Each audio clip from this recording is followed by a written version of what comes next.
réalisateur a crié « coupé » 3 fois, mais mon mari, une célébrité, restait pris dans un baiser passionné avec son amour d'enfance.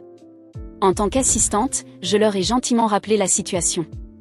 Cependant, l'ancienne amie a éclaté en sanglots devant toute l'équipe, prétextant qu'elle était trop plongée dans son rôle.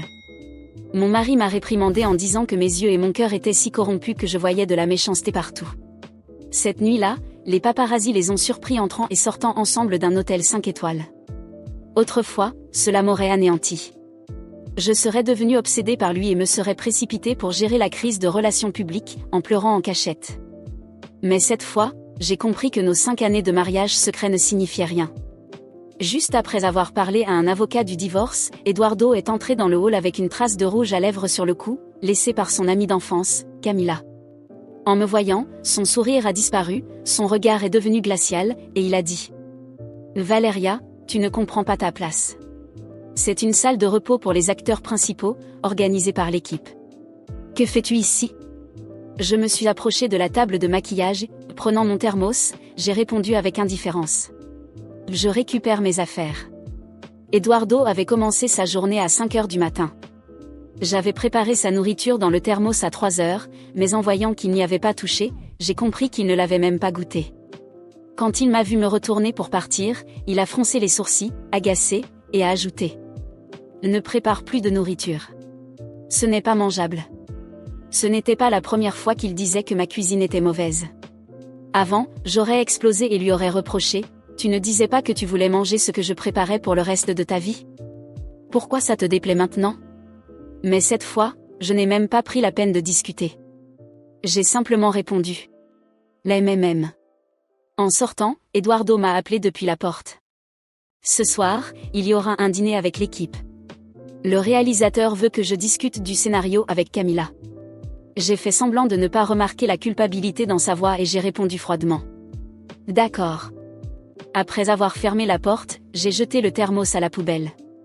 La dernière scène avait été filmée près de chez nous, alors Eduardo n'est pas resté à l'hôtel.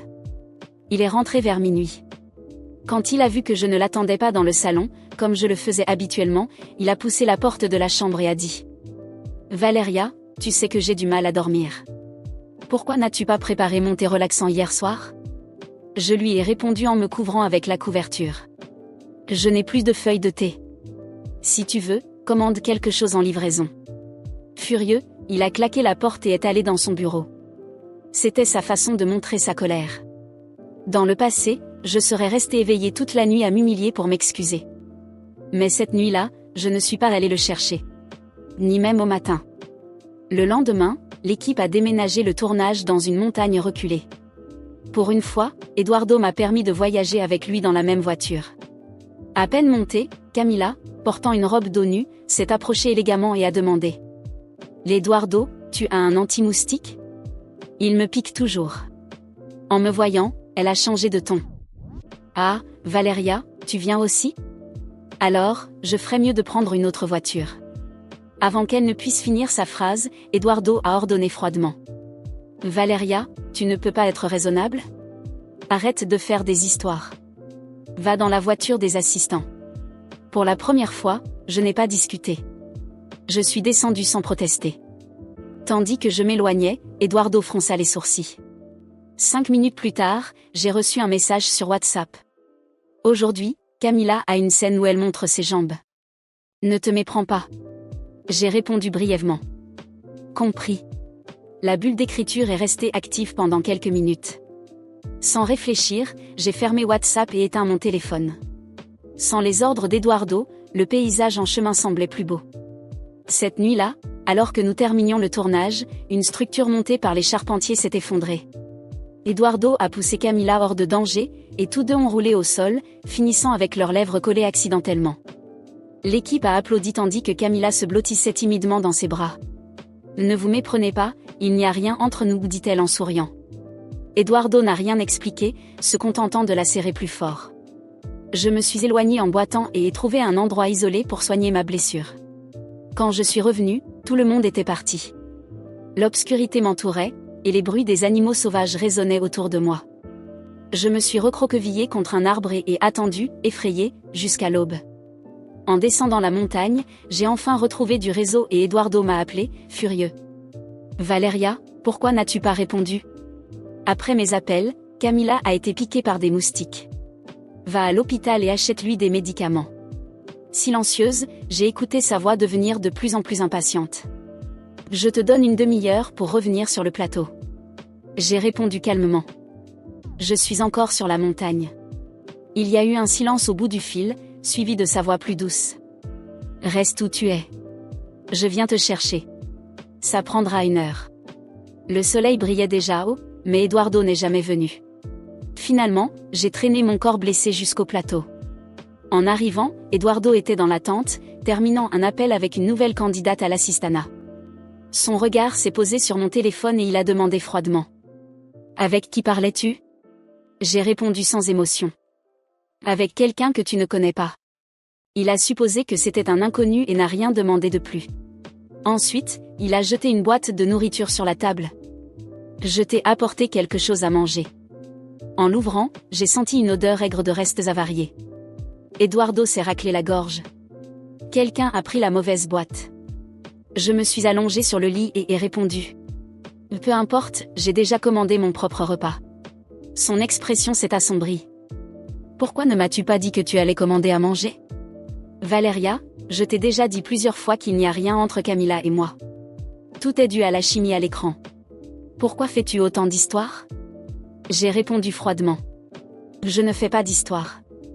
Mon indifférence l'a encore plus énervé. Alors pourquoi n'as-tu pas acheté les médicaments? C'était juste un petit service. Épuisé par son comportement, j'ai répondu depuis le lit. Je ne me sens pas bien. Je n'irai pas. Cette nuit-là, Eduardo et Camila ont fait la une des réseaux sociaux. Une vidéo montrait Eduardo la portant comme une princesse à l'hôpital. Déterminée, j'ai contacté des journalistes pour faire viraliser le scandale, en m'assurant d'obtenir 50% des bénéfices de l'exclusivité. Le lendemain, l'histoire d'amour entre Eduardo et Camila dominait les tendances. Pendant qu'Eduardo tournait dans une autre ville, j'avais déjà tout préparé pour notre divorce. Quand Eduardo est finalement rentré à la maison, son visage était marqué par la fatigue et l'irritation, comme s'il portait le poids du monde sur ses épaules.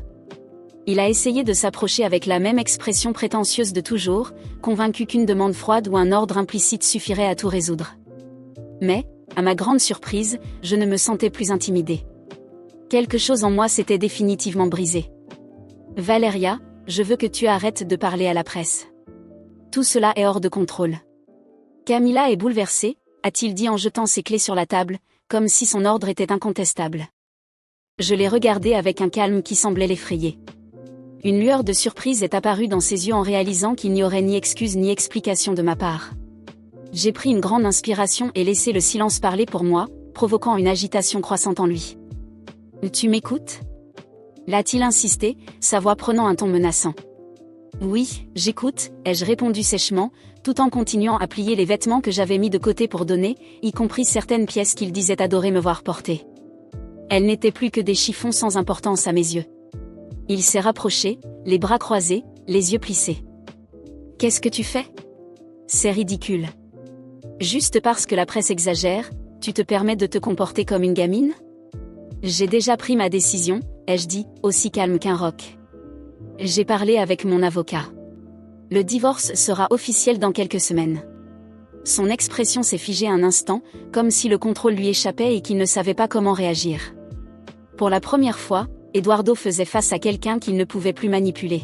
« C'est à cause de Camila, n'est-ce pas » l'a-t-il demandé, incrédule, essayant de reprendre la situation en main. « Il n'y a rien entre nous. Je te l'ai dit 1000 fois. Tu exagères. » Non, Eduardo. Ce n'est pas à cause de Camila, ai-je souri, mais c'était un sourire amer, que je ne reconnaissais même pas, c'est à cause de tout. Chaque mot amer, chaque humiliation, chaque nuit passée à essayer de réparer ce qui était irréparable. Il a ouvert la bouche pour parler, mais j'ai levé la main pour l'interrompre. Et je ne vais pas discuter. Je suis fatiguée. Très fatiguée, ai-je ajouté, en me concentrant à nouveau sur la valise que je terminais de préparer. Tu ne peux pas partir comme ça, a-t-il finalement explosé, la colère faisant vibrer sa voix. Nous avons une image à préserver. Tu ne peux pas tout jeter aux oubliettes pour une crise absurde. Je l'ai regardé en sentant grandir en moi un sentiment nouveau et libérateur, le mépris. J'ai tout jeté il y a longtemps, Eduardo. Toi, tu ne l'as juste pas remarqué. C'est à ce moment-là que j'ai vu la peur naître dans ses yeux. Pas la peur de me perdre, mais la peur de perdre le contrôle, de voir s'effondrer la façade qu'il avait soigneusement construite au fil des années.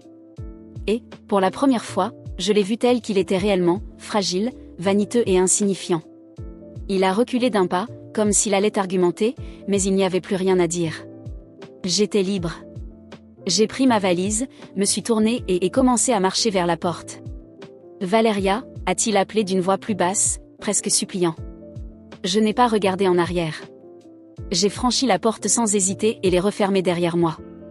La liberté, bien que lourde et inconnue, avait un goût doux. Dans les jours qui ont suivi, j'ai mis un point final à tout. J'ai demandé à mon avocat d'accélérer le processus de divorce et j'ai déménagé dans un appartement modeste mais chaleureux. Pendant que la presse se régalait du scandale entre Eduardo et Camila, je regardais de loin, avec une satisfaction silencieuse. Mais le coup de grâce est arrivé peu après, lorsqu'un journaliste, à qui j'avais fourni des informations anonymes, a révélé un détail particulièrement sordide. Eduardo et Camila avaient entamé leur relation bien avant le début du tournage. Des photos et des messages privés ont été publiés, dévoilant leur trahison flagrante. L'opinion publique s'est retournée contre eux comme une tempête, détruisant l'image parfaite qu'Eduardo avait soigneusement entretenue. Il m'a envoyé plusieurs messages désespérés, me suppliant de mettre fin à tout cela, mais je les ai ignorés. Il était seul, enfoncé dans la boue qu'il avait lui-même créée. Et tandis que sa carrière s'effondrait et que Camila l'abandonnait pour sauver sa réputation, j'ai souri. Enfin, la vengeance était complète. Je pouvais désormais avancer. Pas comme l'épouse soumise et invisible d'une célébrité, mais comme quelqu'un qui s'était redécouverte et avait appris à aimer sa propre liberté. Quelques semaines plus tard, les formalités du divorce furent enfin terminées. Un profond sentiment de soulagement m'envahit lorsque je signai le dernier document. Eduardo n'était désormais plus qu'un souvenir amer, un poids que j'avais enfin réussi à enlever de mes épaules. Tandis qu'il luttait pour préserver les apparences avec son image en ruine, j'étais déjà en train de planifier mon avenir.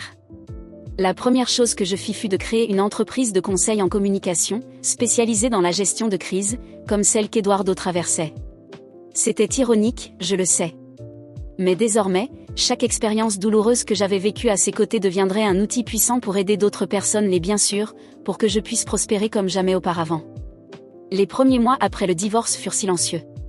Eduardo disparut des feux de la rampe pendant un temps, probablement en espérant que le scandale s'estomperait. J'appris par des amis communs que Camila l'avait quitté peu de temps après l'éclatement de l'affaire, affirmant qu'elle ne pouvait pas risquer sa carrière pour une relation vouée à l'échec. Il se retrouva seul, ruiné, et tentant de sauver les derniers contrats qui lui restaient, mais la plupart des entreprises ne voulaient plus être associées à son nom. Quand je reçus enfin des nouvelles de lui, ce fut par une convocation judiciaire. Eduardo m'attaquait en justice, réclamant une compensation financière et la moitié de l'entreprise que je venais de fonder. Il prétendait que, durant notre mariage, il m'avait soutenu émotionnellement et qu'il avait donc droit à une part de ce que j'avais construit. Je ris en recevant les documents. C'était tellement typique de lui, même après tout ce qui s'était passé, il croyait encore pouvoir me contrôler et tirer profit de mon succès.